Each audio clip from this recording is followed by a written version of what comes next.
wabarakatuh. Waalaikumsalam warahmatullahi wabarakatuh. Sebelumnya, terima kasih buat kesempatan yang telah diberikan untuk kami. Kami dari Keopolatan di sini pada siang hari ini dalam mata kuliah manajemen dan organisasi. Kami akan mempresentasikan pembahasan terkait sejumlah soal yang sudah diberikan.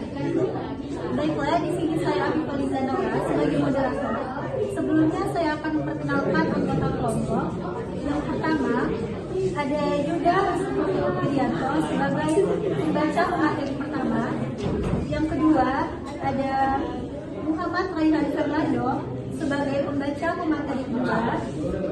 Di sebelahnya ada Natasha Nur sebagai pemateri ketiga, dan yang di paling ujung ada Akbar Gilang Perdana sebagai pemateri terakhir. Baiklah, untuk tidak membuang waktu, di sini dipersilakan kepada Yuda Wirianto. Kepada Yuda dipersilakan. Baiklah, di sini secara umum manajemen dikenal sebagai sebuah proses yang mengatur kegiatan atau perilaku sehingga menimbulkan efek yang baik. Secara etimologi, definisi manajemen adalah sebuah seni mengarahkan orang lain untuk mencapai tujuan utama sebuah organisasi atau bisnis melalui proses perencanaan, pengorganisasian, pengelolaan, dan pengawasan sumber daya dengan cara yang efektif dan efisien. Dalam sebuah perusahaan, terdapat masing-masing divisi yang dipimpin oleh seorang manajer atau head hingga jajaran top manager.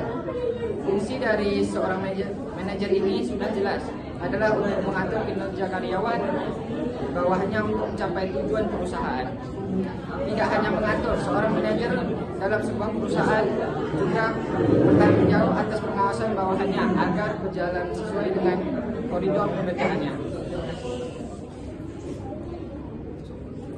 Baiklah, saya di sini akan menjawab pertanyaan yang kedua, yaitu man motivation dan komunitas bagaimana disebut sebagai sumber daya organisasi pada manusia. Karena sumber daya organisasi, setiap organisasi memiliki unsur tersebut sangat penting dalam menjalankan operasi dan mencapai tujuan suatu organisasi. Salah satunya yaitu man pada sumber daya manusia atau karyawan terlibat dalam proses manajemen. Dua material yaitu bahan baku utama yang digunakan, mesin atau alat membuat produk dan fasilitas untuk perencanaan suatu organisasi, yaitu ada money, uang adalah atau modal adalah sumber pendanaan yang diperlukan untuk menjalankan dalam proses bisnis. Kedua yaitu ada metode atau prosedur kegiatan panduan pelaksanaan kegiatan suatu organisasi. Salah satu tambahannya yaitu adanya market.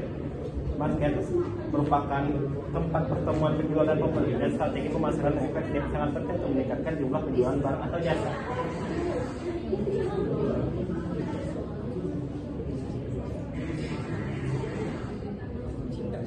Nah, baik. Sekarang saya akan menjelaskan tentang mengapa dalam organisasi ada manajemen. Nah, dalam suatu organisasi diperlukan manajemen karena dengan adanya manajemen kita dapat menjalankan organisasi dengan teratur dan terarah.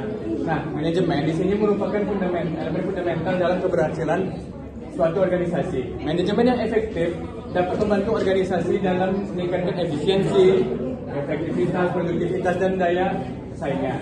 Nah, manajemen dalam organisasi diperlukan untuk 3 alasan utama. Nah, di sini yang pertama yaitu untuk mencapai tujuan. Manajemen membantu organisasi mencapai tujuan bersama dan individu efisien dan efektif. Nah, disinilah peran dari manajemen, yaitu untuk memastikan bahwa sumber daya manusia digunakan secara efisien dan tujuan yang tepat dipilih untuk mencapai hasil yang diinginkan. Nah, sebagai tambahan, manajemen dan organisasi juga berfungsi sebagai berikut, yaitu yang pertama perencanaan atau planning. Di sini, fungsi manajemen melibatkan tujuan dan merumuskan langkah-langkah strategis untuk mencapainya dengan perencanaan yang matang dan dapat memiliki peta yang jelas tentang apa yang harus dilakukan, kapan harus dilakukan, dan siapa yang akan melakukannya. Yang kedua yaitu pengorganisasian atau organizing. Pengorganisasian adalah proses menyusun dan mengatur sumber daya sehingga setiap bagian dari organisasi dapat bekerja dengan efisien. Nah, yang ketiga yaitu pengarahan atau directive. Pengarahan yang efektif memastikan bahwa setiap anggota tim dalam organisasi dapat termotivasi dan bekerja dengan baik sesuai dari arahan. Nah, yang terakhir itu pengendalian atau controlling. Pengendalian memastikan bahwa segala sesuatu berjalan sesuai dengan standar rencana. Nah, yang keempat, sebagai individu, apakah kalian punya perencanaan? Berikan contoh dan penjelasannya. Sebagai individu, kita perlu melakukan perencanaan karena untuk merancang langkah-langkah untuk mencapai tujuan pribadi. Nah, yang pertama perencanaan karir. Contohnya menetapkan tujuan untuk menjadi manajer dalam 5 tahun ke depan. Untuk mencapainya, kita harus perlu merencanakan langkah-langkah seperti pendidikan yang lebih tinggi, pelatihan keterampilan manajerial, serta mencari pengalaman kerja yang relevan. Dan kedua, perencanaan keuangan. Contohnya menyusun anggaran bulanan untuk menabung dana darurat sebagai 3 bulan. Misalnya, individu tersebut akan mengidentifikasi pendapatan dan pengeluaran bulanan, lalu membuat rencana untuk menyisihkan sejumlah uang setiap bulan ke dalam tabungan darurat. Nah, yang ketiga, perencanaan kesehatan. Misalnya menyusun rencana diet dan olahraga untuk meningkatkan kebugaran. Yang keempat, perencanaan pendidikan. Contohnya mengambil kursus tambahan untuk memperoleh sertifikasi profesional. Individu akan merencanakan waktu untuk mengikuti kelas, menyelesaikan tugas, dan mempersiapkan ujian untuk mendapatkan sertifikasi yang diinginkan. Setiap perencanaan memerlukan evaluasi berkala untuk memastikan bahwa rencana tersebut tetap relevan dan efektif dalam mencapai tujuan yang telah ditetapkan.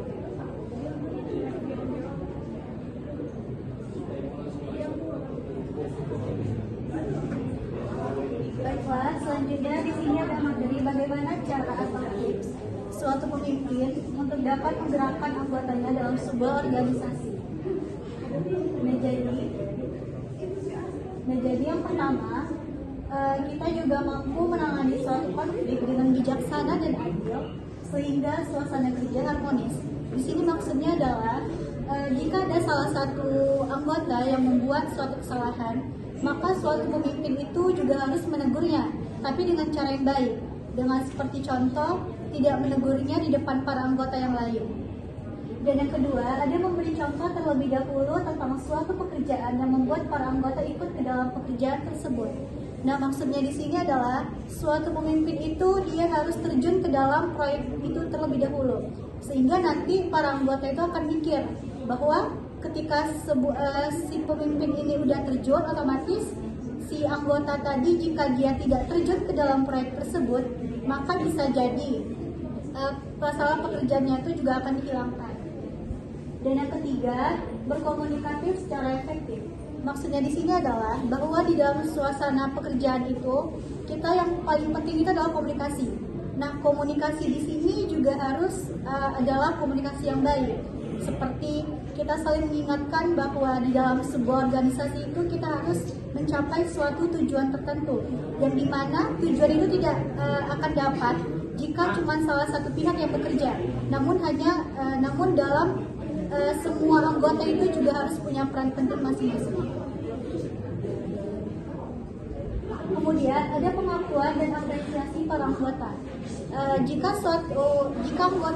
anggota tersebut mampu memberikan pekerjaan yang layak, maka sebagai pemimpin biasanya juga harus memberikan apresiasi. Nah, apresiasi di sini bukan dalam hal yang mahal ataupun hal yang berkualitas, namun bisa saja dalam bentuk pujian yang nantinya dengan adanya apresiasi tersebut itu akan membuat para anggota yang lain juga ikut bahwa bukan di dalam tugas itu bukan hanya sekedar pekerjaan, namun di sana juga ada kekeluargaan. Kemudian ada visi yang jelas, karena jika tidak ada visi yang jelas, maka tujuan dalam suatu organisasi tersebut tidak akan tercapai. Dan yang terakhir ada memberikan dukungan dan motivasi, bahwa ini juga menjadi hal yang sangat penting dalam sebuah organisasi, karena tanpa adanya dukungan antara satu dengan yang lainnya, maka tujuan dalam suatu organisasi tersebut tidak akan tercapai. Baiklah, mungkin segitu saja presentasi dari kelompok kami. Mohon maaf bila ada kesalahan dan kekurangan. Wabillahi taufiq wal hidayah. Wassalamualaikum warahmatullahi wabarakatuh.